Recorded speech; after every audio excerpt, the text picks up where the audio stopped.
प्यारे बच्चे नमस्कार। कैसे हैं आप? आशा करता हूं कि आप कुशल पूर्वक होंगे और ईश्वर से मैं प्रार्थना करता हूं कि आप और आपका परिवार हमेशा सुखी रहे, समृद्ध रहे एवं स्वस्थ रहे।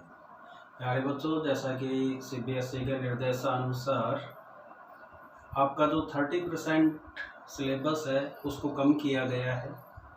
वो लेसन कल मैंने आपको बता दिए हैं, उन लेसन को पढ़ने की आवश्यकता नहीं है। अब आपका 70% कोर्स बचा है। इस 70% कोर्स में आपको जी तोड़ मेहनत करनी है, बहुत ज़्यादा हार्ड वर्क करने की ज़रूरत है, क्योंकि आपका बहुत ज़्यादा समय कोरोना वायरस के कारण खराब हो चुका है। स्कूल की तरफ से काफ़ी कोशिशें की गई है ताकि आपको बेटर से बेटर एजुकेशन दी जा सके, जिसमें प्रिंसिपल सर, डायरेक्टर सर और सारे के सारे स्टाफ मेंबर्स आपके काम के प्रति डेडिकेट है कि अपने स्टूडेंट्स को वो ज़्यादा से ज़्यादा बेटर से बेटर एजुकेशन प्रोवाइड करा सके। इसलिए बेटे आपकी भी रेस्पॉन्सिबिलिटी बनती है कि आप जो बचा हुआ समय है उसमें अच्छी तरीके से अपना एक निश्चित टाइम टेबल बनाकर और हर सब्जेक्ट को इम्पोर्टेंस देते हुए अपना एक टाइम टेबल बनाइए और उस टाइम टेबल को आप फॉलो कीजिए ताकि आपका परिणाम बेटर से बेटर आ सके। Thank you.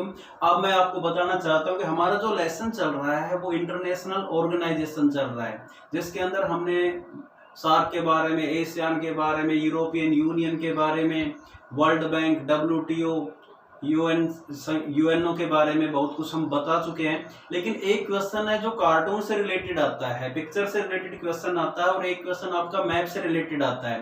तो 5 मार्क के क्वेश्चन आते हैं। आज मैं वो 2 ही क्वेश्चन आपको कराने जा रहा हूँ, एक पिक्चर बेस्ड है, दूसरा मैं मैप बेस्ड क्वेश्चन आपको समझाऊंगा। तो सबसे पहले जो पिक्चर बेस्ड क्वेश्चन है उसको आप समझिए।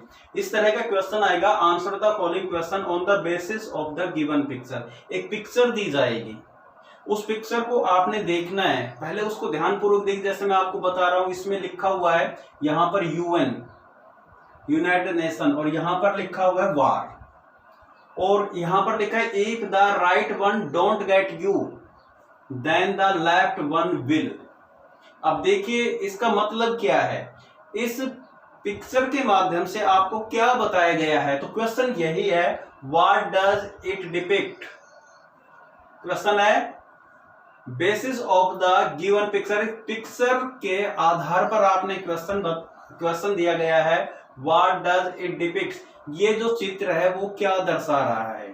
तो आपको इसमें ध्यान देना है, ये जो एक आदमी दिखाया गया है, ये एक आदमी किसी व्यक्ति का नाम नहीं है, ये एक अमेरिका देश को दिखाया गया है, अमेरिका देश को दिखाया गया है इसके अंदर, जिसने एक हाथ में उसके यूएन है और दूसरे हाथ के अंदर उसके पास मिलिट्री पावर है, वार है, युद्ध के द्वारा दूसरे देशों को अपने कब्जे में कर लेता है। तो इसमें आप ध्यान दीजिए, ये कहता है if the right one don't get you then the left one will. इसके बारे में हम आपको आगे समझाएंगे। सबसे पहले ये जो पिक्चर आपको दिखाई गई है, इस मैन की जो पिक्चर दिखाई गई है, आदमी की जो पिक्चर दिखाई है, वो क्या प्रदर्शित कर रहा है, पहले इसके बारे में समझिए। तो व्हाट डज इट डिपिक्ट, इसमें आप देखेंगे America is represented by the man in the picture. इस आदमी की तस्वीर के द्वारा अमेरिका को दर्शाया गया है। ये जो आदमी जो दिखाया गया है ये कोई व्यक्ति नहीं है, ये इस आदमी के रूप में अमेरिका को दर्शाया गया है। The US can force the country by accepting the decision of the UN by any means। इसमें यह दिखाया गया है कि हर तरफ से दबाव डालकर किसी भी देश को प्रेशर में लाकर अमेरिका अपने निर्णय को एक्सेप्ट करवाता है। तो ये जो पिक्चर दिखाई गई है मैन की, इसमें अमेरिका दिखाया गया है, और अमेरिका में क्या है, the US can force the country, UN सभी देशों को फोर्स करता है, bye accepting the decision of the UN by any means, मतलब संयुक्त राष्ट्र संघ का जो डिसीजन है उसको एक्सेप्ट करवाने के लिए यूएन किसी भी साधन, कोई भी साधन अपनाने के लिए तैयार रहता है। तो एक मैन के रूप में इसको अमेरिका देश को इसमें दिखाया गया है, इसलिए इसके एक हाथ में यूनाइटेड नेशन है, दूसरे हाथ में इसको वार दिखाया गया है, मुक्का दिखाया गया वार के रूप में, युद्ध लिखा हुआ है। नेक्स्ट क्वेश्चन है, can the UN stop the US, क्या यूनाइटेड नेशन यूएस को रोक सकता है? यूनाइटेड स्टेट को जो ये काम कर रहा है, जैसे उसकी इच्छा होती है उस तरह का वो कार्य करता है, क्या उसको रोक सकता है? क्वेश्चन ये पूछा गया है कि क्या यूएन यूएस को रोक सकता है जो अपने मन मर्जी से कार्य करता है, क्या उस पर रोक लगा सकता है? तो देखिए, no, the UN can not stop the US. जो यूएन है वो यूएस को नहीं रोक सकता। क्या रीजन है इसका? फ्रॉम डूइंग वॉट एवर, जो भी वो जैसा भी करना चाहे, इट वांट्स, जैसा वो चाहे वैसा वो करता है, और उसकी कार्रवाई को यूएन नहीं रोक सकता। The influence of the US, क्योंकि ये अमेरिका का प्रभाव है, is considerable as the single largest country contributor to the UN, क्योंकि यूएन के अंदर जो आर्थिक सहायता देता है वो सबसे ज्यादा यूएस देता है। यूएन के अंदर आर्थिक सहायता देने वाला सबसे बड़ा देश यूएन है, यूएस है।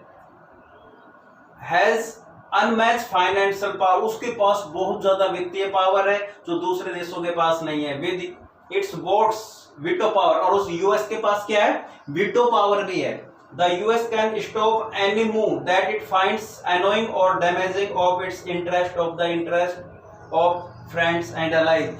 अमेरिका वो सारे के सारे डिसीजन को रोक सकता है जो उसके हित में नहीं है, या उसके जो दोस्त है, उनके जो साथी है, या उनके जो उसके अलाइज है, उनके हितों में यदि कोई डिसीजन नहीं है तो अमेरिका अपने वीटो पावर के द्वारा उस डिसीजन पर रोक लगा सकता है। इसलिए यूएन यूएस के ऊपर प्रतिबंध नहीं लगा सकता, क्योंकि यूएस का, यूनाइटेड स्टेट का यूएन के ऊपर बहुत ज्यादा प्रभाव है, क्योंकि सबसे ज्यादा इकोनॉमिक इंटरेस्ट, जो इकोनॉमिक जो असिस्टेंस, जो आर्थिक सहायता है, वो सबसे ज्यादा अमेरिका के द्वारा यूएन में दी जाती है। अब तीसरा जो क्वेश्चन होगा वो क्या है?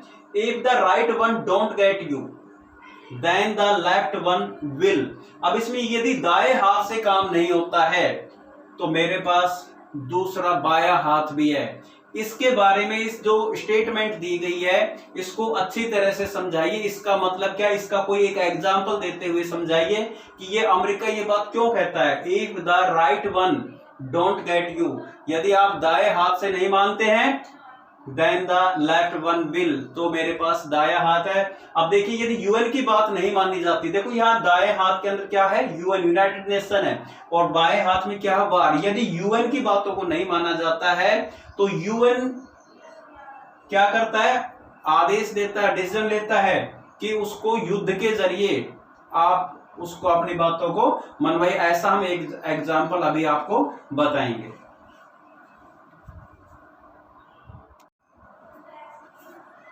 अब जो तीसरा क्वेश्चन है वो क्या था? इस पर दिखाया गया if the right one don't get you, यदि आप दाएं हाथ से नहीं मानोगे, then the left one will,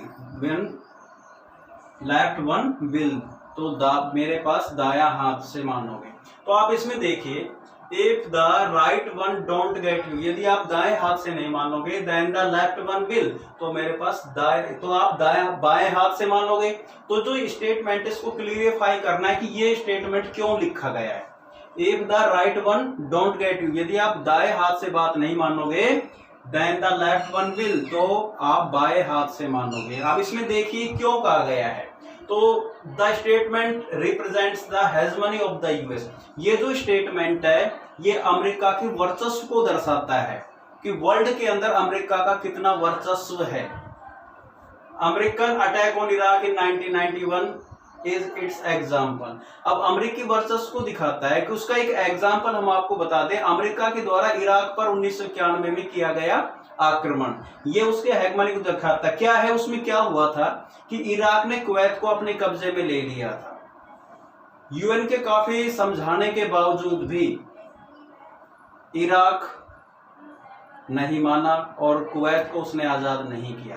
तो यूएन ने आदेश दिया कि फोर्स के जरिए, किसके जरिए? युद्ध के जरिए, फोर्स के जरिए इराक से कुवैत को आजाद कराया जाए। इसलिए अमेरिका ने 34 देशों की सेनाओं को मिलाकर एक सेना बनाई और इराक पर अटैक किया और इस तरह से कुवैत को कब्जे में ले लिया।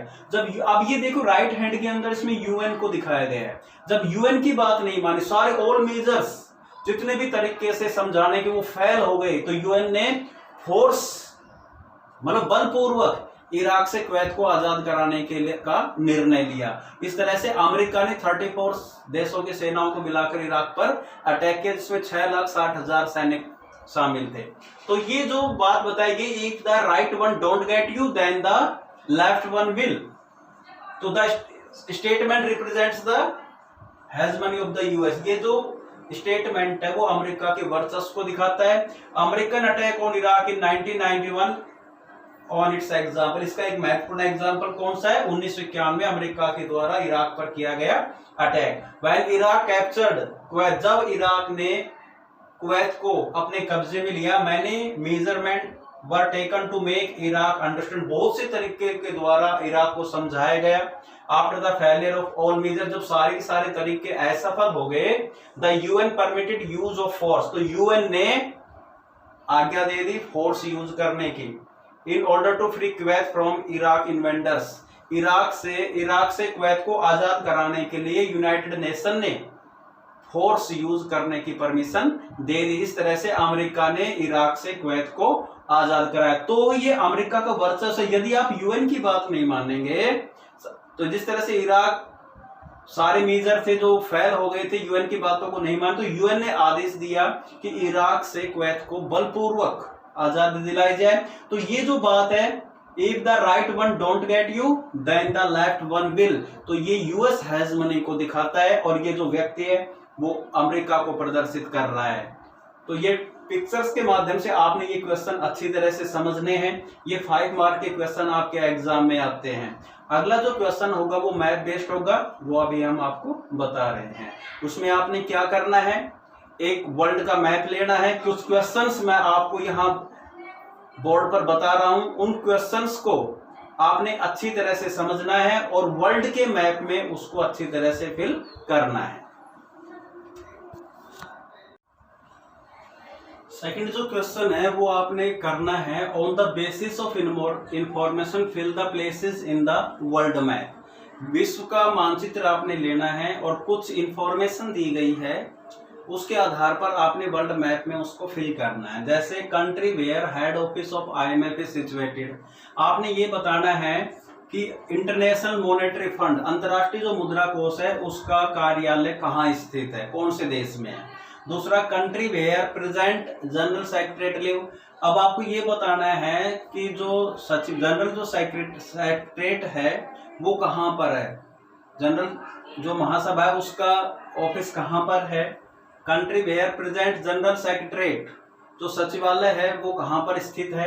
And country where head office of WTO, WTO का मुख्यालय कहाँ पर है।